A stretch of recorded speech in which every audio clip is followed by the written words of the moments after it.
Charter California Edition. I'm Brad Pomerantz. Our guest, Phil Hu. He is the vice president of the San Gabriel Unified School District. He's running for re-election. That election will be held in November 2013. And sir, I want to speak with you about the recent budget that was passed out of Sacramento.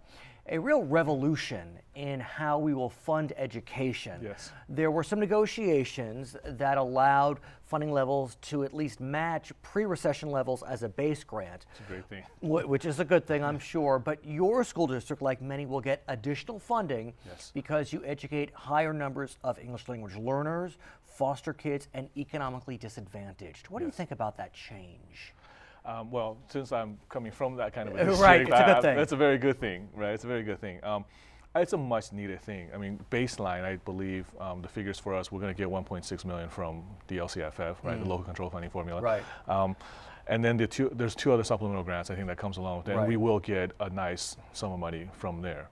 So the first part of the grant, the supplemental grant as we call it, is for each child that falls into one of those three categories. There's a 20% bump. But then with the concentration grant, if a school district educates more than 55% from that category, another 50% bump. I see you smiling, but that's a 70% bump. I mean, is there a 70% difference?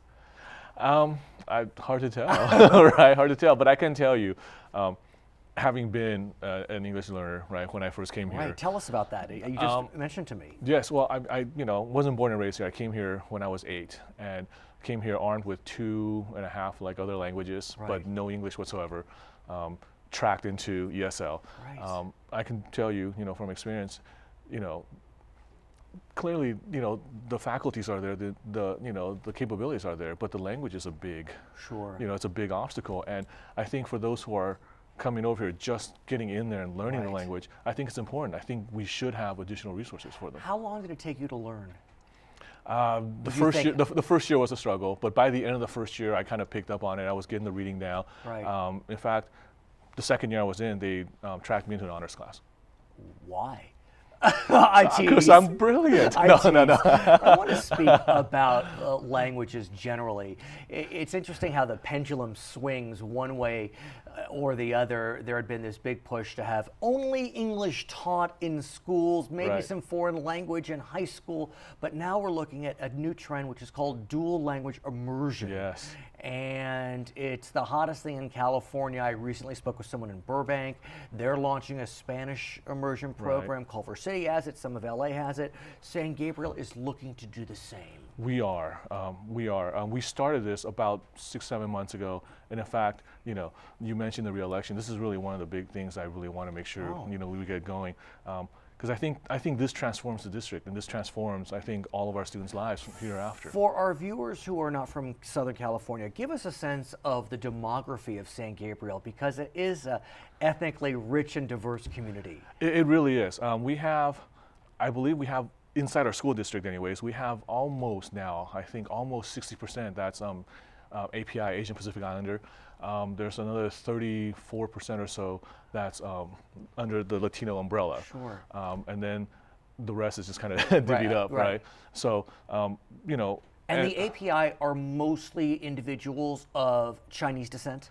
I would say most of them are. Right. But we do have Vietnamese, Japanese, and other Southeast Asian. Right. The majority of it is. And so those individuals of Chinese descent, are they coming with English language skills? Some of them. But here's the beauty of these dual immersion programs. As I understand it, the perfect blend is students who are English dominant and students who are dominant in that other language. Right. Is that what you're looking to do? There are many, we're still in the process of studying, so there are many avenues to follow. Some of the examples that have been brought to us that have been successful, they all kind of start in kindergarten. But there are some that have started with kind of what they call a 90-10 split, which is 90% in the other language. The non-English language. Right, the non-English language, and then 10% in that year in English. And then they go, 80-20, 70-30, and eventually I believe up to their 6th grade year or so, it becomes half-half, and then eventually, they just... Well, but let me ask you, in Burbank, for example, they're looking to go K-12. Wow. Most immersion programs are stopping at 5th or 6th grade. Right. I know you're in the study phase. Where are you? Right now, I think we're looking at going carrying it through the middle school, which Right. for us would be at 8th grade. Okay. So far, that's kind of what we're looking at. What's fascinating to me about these dual language immersion programs is one of the areas that is absolutely positively taught in the other language is math. Yeah. And it's so interesting to me that math would be taught, and why not? Right. But if you think about it, it really doesn't matter how you learn in terms of language acquisition and Right, math. right. It's the same. It's all numbers, concepts. right? Yeah. So, what languages are you looking to pursue for dual language? We are currently looking at 2 languages. The 2 languages that make the most sense for our demographics in San Gabriel Unified, and also just, I think, simply because we live in Southern Sure. California. We are looking at pursuing one in Mandarin Chinese. Makes sense. And then the San other, Gabriel. Yes, and the other one in Spanish. Okay, I mean, it's a perfect fit. So where do we stand? I know you're in the study phase, but do you think that maybe fall 2014? I believe I heard my superintendent mention this the other night, that's kind of the target right now, is Right. fall of 2014. And how will a student be admitted into the program? I assume you'll start in kindergarten, so if Yes. you're lucky enough to be, 4 or 5 at that moment, you're Right, good. But then right. what? Is it pure lottery? That's yet to be determined. You're studying that. Really, because, and I'll say this, some of the examples that have been brought to us, other Right. districts, their immersion programs have been around for, 8, 9, 10 more years, Sure. and they all say that they are thriving and people are dying to get in. It's created a different problem for them, Right. kind of I a mean, good problem, I We think. tried to get my daughters into a program, Right. and we were not admitted. I mean, it's very hard to get in. It's lottery, and it's all luck. But that's an established program. An established program could All not of these get programs that we've been shown Mm-hmm. so far in the first year or 2 of their startup have had struggle just a little bit because it's Interesting. new, it's different. People aren't sure if they want to do this or not. in. I wonder, though, given the increasing popularity, if when you launch, you'll be oversubscribed. I hope so. I Right. hope so. So, in terms of finding the talent, is that a challenge? That is consistently one of the common obstacles or challenges, right, that Right. these districts have run up against has been finding the people with the credentials and a strong enough proficiency Right, in because the in language. kindergarten you only have one teacher, Right. maybe an aide. So it's Right. not as if you can, split up the day and have the Spanish lessons be in one set of rooms. I mean, it's Right, kindergarten. Right. I want to talk to you about another area, and that's preschool. What's happening with San Gabriel as an example? Are you looking? I know that TK is going to be launching or has launched. We are doing TK already So currently. what about on the preschool side? Well, in preschool, I think, as you know, at some point there was funding for some of At that, some right? point. Definitely through Head Start Right. programs and such. But most districts that I know of now don't do anything with preschool in their own districts. A lot of that stuff is, if they provide preschool, it's kind of farmed out to some other organization that comes in, right?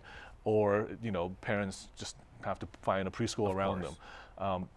This is, and thank you for bringing this up, because this is Please. a really kind of an issue that's close to my heart, because I do have 2 children, and one of them, well, they were both in preschool, and the older one is actually going into kindergarten. Okay. But preschools for parents, what I would like to do is find a way to actually provide a district-run, free of charge preschool. Wouldn't that be nice? I think So, it can be done. to We be just have studied? to look at it. Yes, we are going to start studying that. I hate to do this to you, but that tie knot, I have never seen a tie knot like that. When you were in the green room, I looked. I mean, what is this? You're very cool and hip. How did this happen? Thank you. What is it called? This is the only way I could be cool and hip I was anymore. going to say, you and me both. I mean, what is that? I've never seen that before. This is called a Trinity knot. Okay. You could probably see why, right? 'Cause Yes, it's got the the 3 three, the fancy. troika. Someone described it as a strawberry today, right? I think it's phenomenal. Thank you. I was just playing around online on YouTube That's and the and trouble. found it. Yeah, that's. How long did it take to tie? Is it longer than? It takes a little longer than the standard, wrap around twice through the Well, whole. you're my new hero. There's no doubt about just it. for Will you this. teach me after? Sure thing. Okay, his name is Phil Hu. He is the Vice President of the San Gabriel Unified School District. I'm Brad Pomerantz. You're watching Charter, California Edition.